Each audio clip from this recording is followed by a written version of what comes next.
Jadi kami dari Politeknik Negeri Madura, kami mengembangkan electric boat. Oke, jadi kami mengembangkan mesin electric boat ini adalah mesin kapal pariwisata begitu. Jadi ada beberapa kendala saat pariwisata, diantaranya adalah saat menggunakan mesin bakar gitu berisik, kemudian dari polusinya juga, kemudian dari biaya operasional sangat tinggi, sehingga itu menjadi inisiasi kami untuk mengembangkan mesin kapal elektrik ini. Jadi mesin kapal elektrik ini menggunakan sumber energi dari baterai.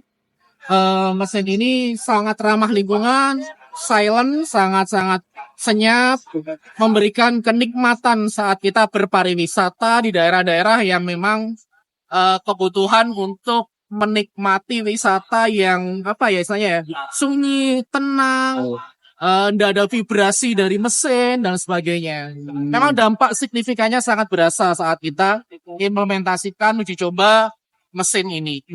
Nah ini kira-kira setelah uji coba kemarin gimana Mas?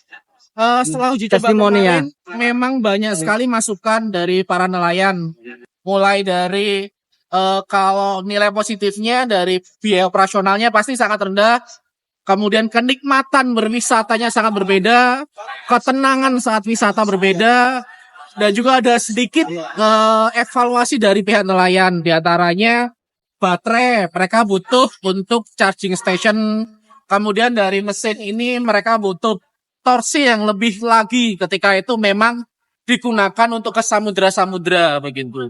Jadi mereka butuh untuk performance engine yang lebih besar begitu. Itu memang akan kami kembangkan di tahun 2024 ini begitu. Tapi secara overall ini bisa diterima ya? Sangat diterima dan memang manfaatnya sangat dirasakan oleh nelayan. Nanti kalau misalkan ini diproduksi Mas, dipakai untuk nelayan, kira-kira butuh budget berapa Mas untuk bisa menghasilkan ini? Untuk biaya untuk satu engine itu kemarin kami estimasi sekitar 60-70 Pak. Kemudian untuk baterai itu kemarin kami estimasi sekitar 80 begitu. Nah, tapi di situ keuntungannya adalah mereka sudah free, tidak lagi membeli BBM. Kita tahu bahwa BBM nelayan itu sudah harganya semakin mahal.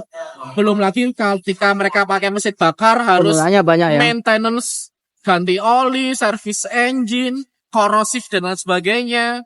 Tapi kalau udah elektrik kita free gitu. Belum lagi nanti program-program pemerintah terkait solar charging station, stasiun pengisian menggunakan solar panel yang gratis. Itu kan sangat berdampak terhadap penurunan biaya operasional kapal-kapal nelayan itu tadi. Kalau sejauh ini untuk mesin dengan spesifikasi yang sama harganya berapa, Mas? Kalau mesin bakar itu untuk Yamaha mungkin estimasi 70-100 Pak. Untuk beberapa tipe lah, beberapa merek lah. Berarti cukup istilahnya kalau membeli ini hanya perlu menambah untuk charging station sama baterai ya? Iya betul Pak, betul begitu.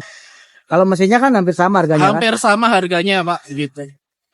Nah ini ke depan gimana Mas? Apa mau dibikin yang versi kecil lagi atau lebih gede lagi atau gimana? Ke depan kami pengen mengembangkan versi yang lebih kecil. Itu yang pertama, dan yang kedua adalah kami mau membangun charging substation dan juga membangun baterai swap-nya gitu. Jadi nelayan itu tidak harus nunggu 2 jam 3 jam untuk charge. Mereka begitu udah docking bersandar, baterai kosong, kemudian saya ambil baterai penuh, saya ambil masukkan ke kapal, yang kosong saya charge di lokasi charging station. Ya. Praktis ngisinya, nggak perlu nunggu-nunggu lama. Untuk operasional juga lebih murah. Mas, yang terakhir untuk di Indonesia atau di Indonesia lah, penggunaan mesin kapal ini listrik ini masih udah banyak atau gimana? Bisa dibilang masih sangat-sangat jarang, sangat-sangat. Bahkan belum ada Pak gitu, sangat jarang sekali gitu. Ini pertama di Indonesia? Kalau pertama enggak Pak, beberapa peneliti memang sudah begitu. Cuman memang kendalanya adalah tingkat kandungan komponen dalam negerinya itu sangat-sangat kecil. Artinya banyak produk impor yang membanjiri kita gitu. Kalau ini Nah, kalau ini kami assembly sendiri, Pak. Mulai dari baterai kita assembly, kemudian motor ini juga kita assembly. Yang impor di motor ini masih magnetnya, Pak. Karena memang kita belum bisa. Nah, untuk material listriknya dan sebagainya, kami dari Indonesia semua. Tembaga kami dari Indonesia, material komponen Indonesia, kabel-kabel instalasi ini pun juga kabel punya kabel Indo semua. Indonesia juga.